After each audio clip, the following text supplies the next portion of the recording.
There is a huge problem with our voting purging programs, which do a better job of kicking people off the rolls in error than it does of kicking people off the rolls accurately. It relies on information that we know is inaccurate as evidence that someone has moved or died, when we know to a moral certainty that's not the case in a huge percentage of the cases.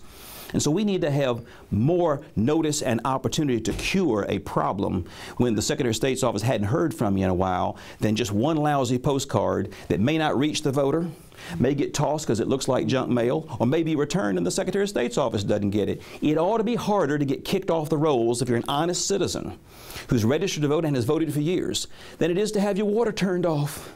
It's easier to get kicked off the rolls in error and through no fault of your own than it is to have your water turned off. Now, I think it's important to be able to flush your toilet, okay?